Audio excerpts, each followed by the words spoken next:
Hi guys, so today I wanted to discuss 5 reasons why you might not be making progress. So number 1 is, what is progress? Like, what is realistic and what is actually going to be something that you can achieve?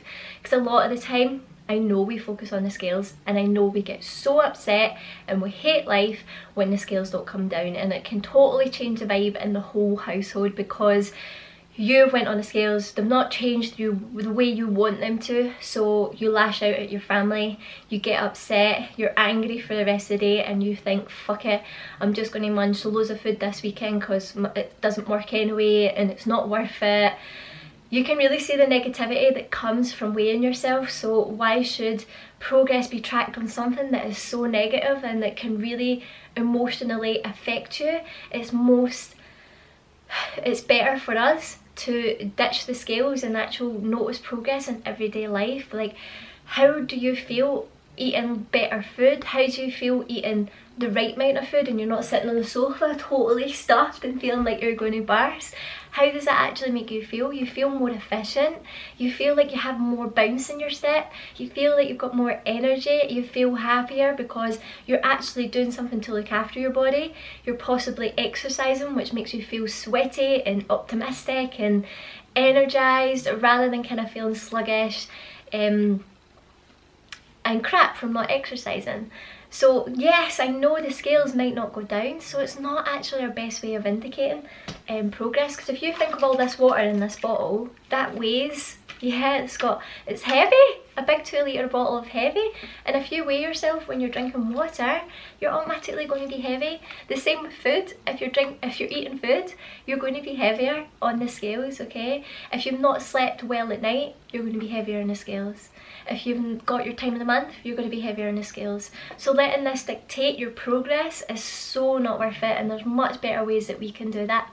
So yeah, we need to look at day to day. Are we sleeping okay? Are we getting a good night's sleep? Does that make us feel energised the next day? Are we going to the gym and we've got a bounce in our step and we feel strong? Are we eating the right amount of food where we feel energised and we feel satisfied and we feel good inside just from eating a little bit better? Then that is progress to me.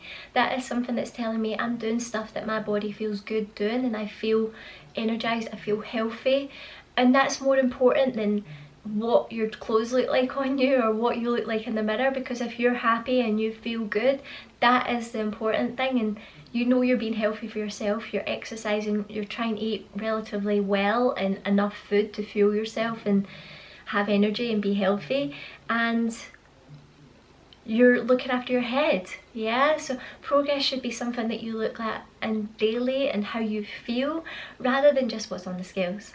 But other ways that you can track your progress is through measurements. So I do that in the FFP. I get the girls to take their arm, their chest, their core, and their hips and their legs, and we do them every few weeks. And if your centimetres are coming down, for most of us, for some of us, then your clothes are getting looser on you and you're losing body fat, but the scales will not tell you that. Your scales are not going to go, oh, you're a size 8 today. It's not going to do that, so it's not worth weighing yourself. Like I said, body weight is going to go up from loads of different things, so it's not worth focusing on it. So measurements are really, really handy because you can actually see your body shape changing and the tape getting tighter. But if you're someone that's kind of a similar shape to me, you're not going to see changes in the measurements that much because you're already hitting bone at certain areas. Like, I have my ribs here, so they're not going to go in anymore, so don't get upset if these areas don't change on you if you have a similar physique to me. So if you do have a similar physique to me, or if you don't, another fantastic tool is photos, and I know you dread them and I know you hate taking them, but they are a fantastic source for tracking progress because you're getting you from all angles, from front, side and back, and you can compare them every kind of 3 weeks, okay? Not 1 week. Not 1 week. Your body does not change that quickly, and I wish it would, and if it did, then we wouldn't be watching this video right now and it'd be super easy for us all to get progress and make change, but it's not, because it doesn't happen that quickly. You need to give yourself months, you need to give yourself weeks and years to be getting this progress, but it's so worth it, especially if you're feeling good day to day and you're happier and you feel well, then it is so worth it to keep continuing down that journey. So you do your photos every few weeks and compare them, look at them, go, right, okay, what differences can I see there? Yes, okay, maybe my back's got a little bit tighter, that's fantastic, because in the mirror every single day you're just seeing this front area, and in your mind you're looking at your tummy or you're looking at your arms and you're grabbing it and you're going, oh, I hate this area, I wish it would just move, it's not moving, oh, I feel fat, I've still got this roll in my tummy. I'll tell you, I've got rolls as I sit down just now, it's normal. You see these things and you focus on them and you get upset, and again you lash out at the weekend because you feel like nothing's working. But if you're taking your photos and you look at them and you go, oh geez, yeah, I can actually see a change there, it is a massive motivation to keep pushing forward. And yes, if there's only change in 4 weeks, that's awesome, it is still change, yeah, and you need to give your body time because we all change at different rates.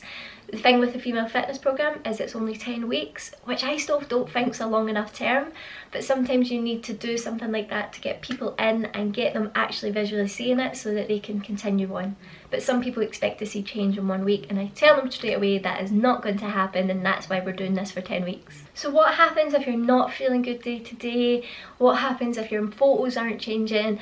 What happens if your measurements aren't changing after a month or so? Then what else can you be doing wrong? So number 2 is you're not being consistent enough.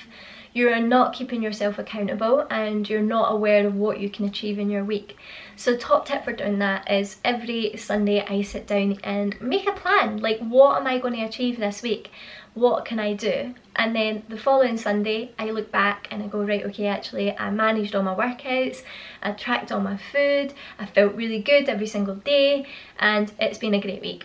Okay, so that way I'm keeping myself accountable, I am checking to see what I did, and if I didn't do it then I'm wondering why I haven't done it and changing that, or giving myself a bit of a kick in the bum, like, oh, I only managed 2 sessions last week, I need to do more than that. If I want to achieve and progress and get these results, then I need to step up my game. Because if you don't do this, I can't remember what I did 2 days ago. I would need to sit down and proper think about it. I don't know what I ate yesterday. So if you are not tracking as you go and being aware of what you're doing day to day, then it's easy to forget if you had a Reese's bar for lunch yesterday, because I do stuff like that all the time.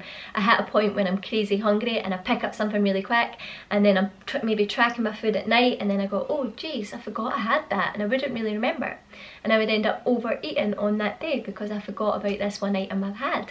So you need to be consistent and you need to keep showing up and sticking to your plan the best you can, because if you don't, then that's maybe what's holding you back.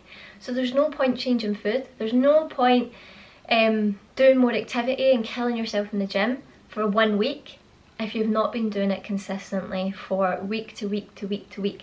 So sometimes I think to everybody, sometimes less is more. So if you're giving yourself less of a thing to do every single week, then you're going to do it for a lot longer period and you'll be more consistent with it.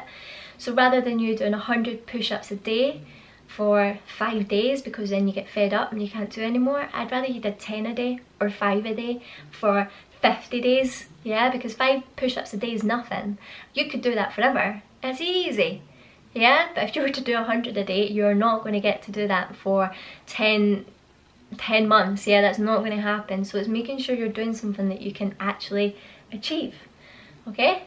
So tailor it back a little bit. If you are turning up every week and you're not being consistent and you're not hitting what you wanted to hit, then you need to take it back and maybe start with 1 session a week, start with 2 sessions a week, and build it up from there until you get something that's consistent and that fits within your lifestyle. Then we need to move into step number 3, or point number 3. Are you getting stronger? Are you tracking your progress? Because if you're just showing up to a little leg bums and tums class every week, are you really pushing yourself that little bit more? I think you could do a leg bums and tums class for maybe 4 sessions and then it's too easy. Far too easy, and you need to up your game. You need to be pushing your body to work harder than you every single week, because if you're working harder than the week before, you're burning more energy than the week before. Whereas if you're just turning up and doing the same shit every single week, you're not going to get any change, you're not pushing yourself. The gym or classes or running, it shouldn't be easy and it should never get easier.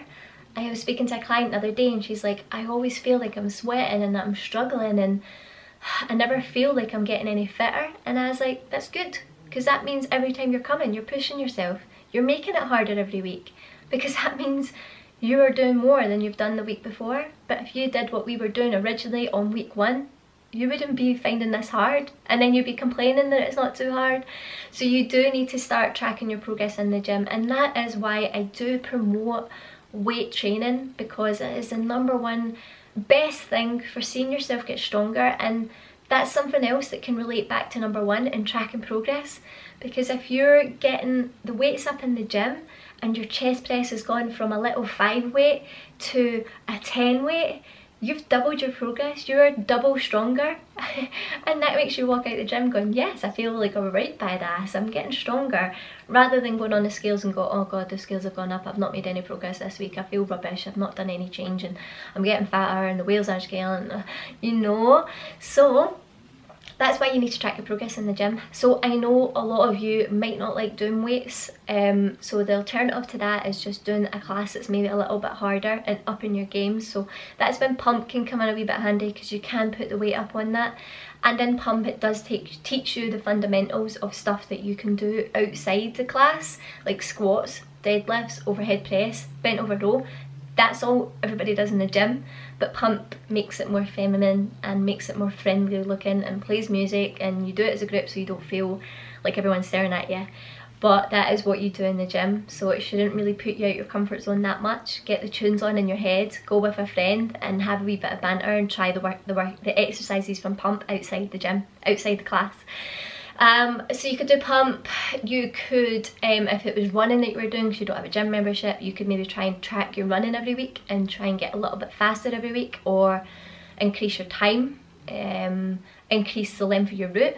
There's different ways that you can see yourself progress each week and do a little bit more and get a little bit faster. Again, at a stage that's going to hit a limit where you can't get any faster, so maybe you could do an extra day.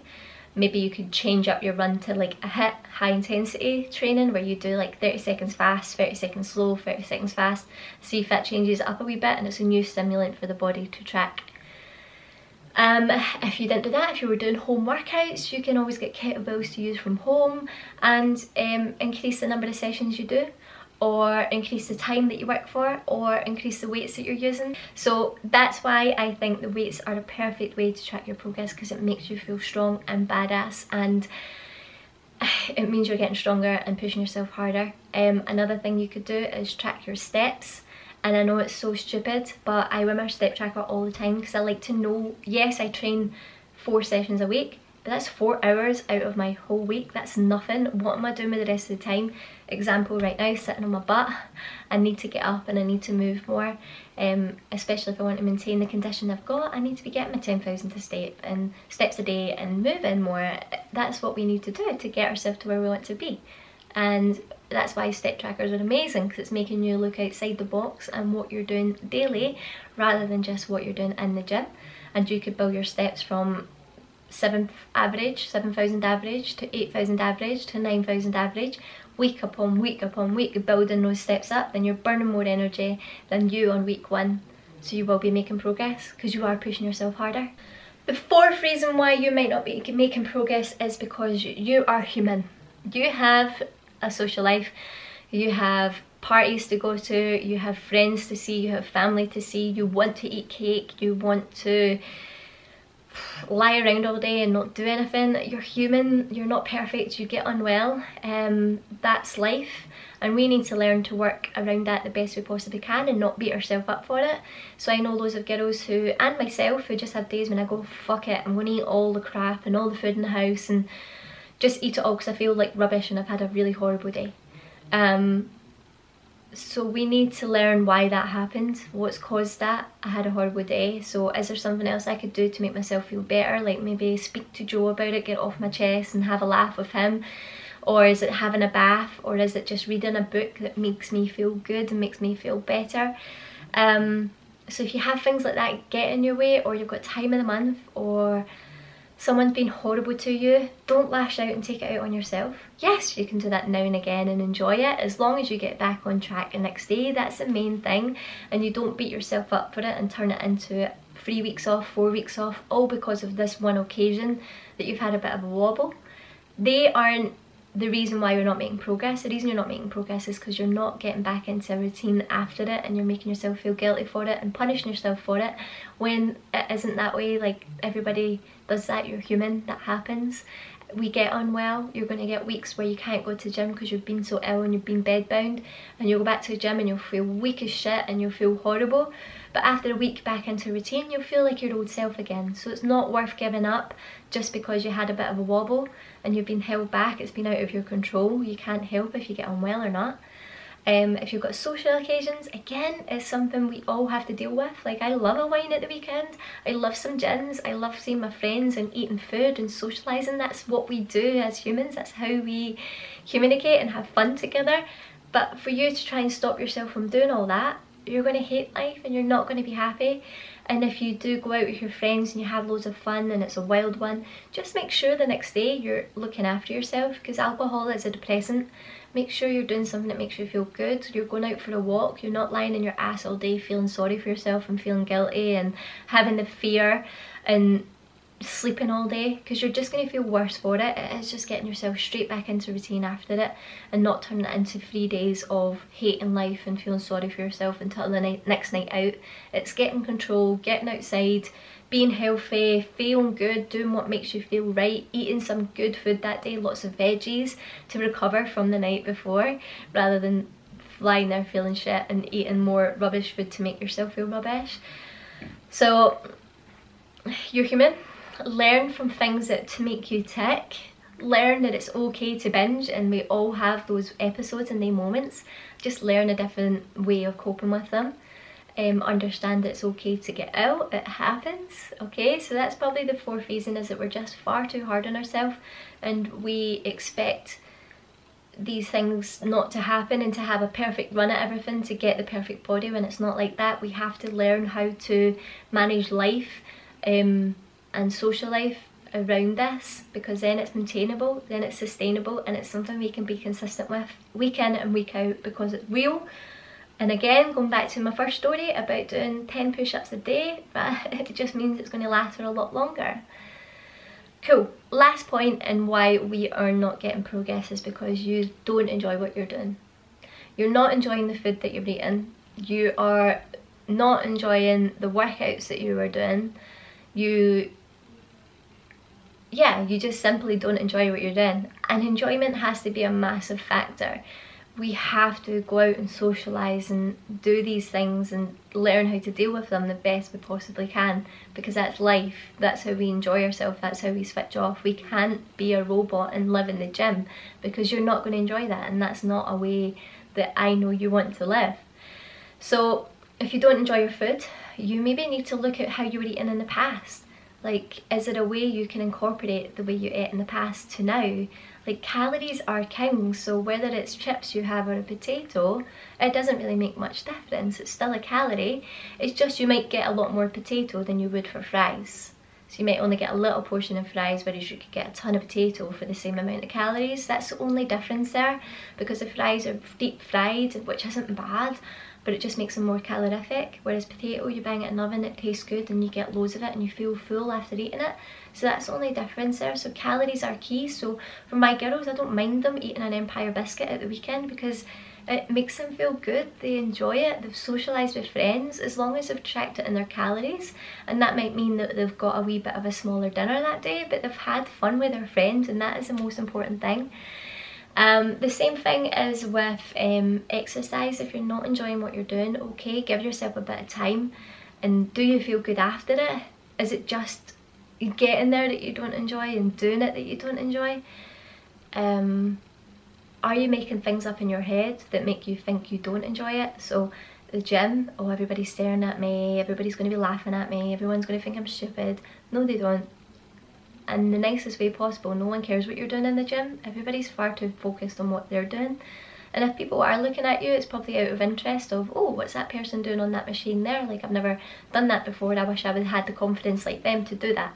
And that's from experience. That's what I used to do when I ran on the treadmill for 20 minutes to an hour every night. I'd sit and look at all these people on the machines, the girls with muscles, and I'd be like, oh my god, they look amazing. Like, how did they do that? I wasn't looking at them going, oh, look at them with their muscles, look at no one does that. And if they do you want to be friends with them anyway? No, you don't want them in your life. So you need to you do need to work hard, you do need to get your heart rate up, but it is finding something that you like to do that. So luckily the first ever gym session I did, I loved it.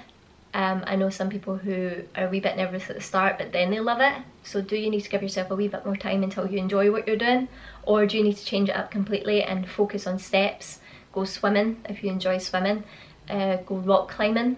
Yeah, just something that you can do 3-4 times a week, just to really kind of push yourself and get your heart rate up and enjoy it. Because if you enjoy it, you're going to see yourself doing it next year. Or like me, I've been weight training for 6 years now, and yes, I might have lost interest along the way now and again, but that was mainly due to what I was doing to my body and my brain that time, like competing and stuff. It didn't make me have a good relationship with training, so I started to not enjoy it as much, but that love came back again. So sometimes you just need to kind of go through the motions and go through the days until you kind of find something that you do enjoy and something that you can stick to. So that's it. In summary,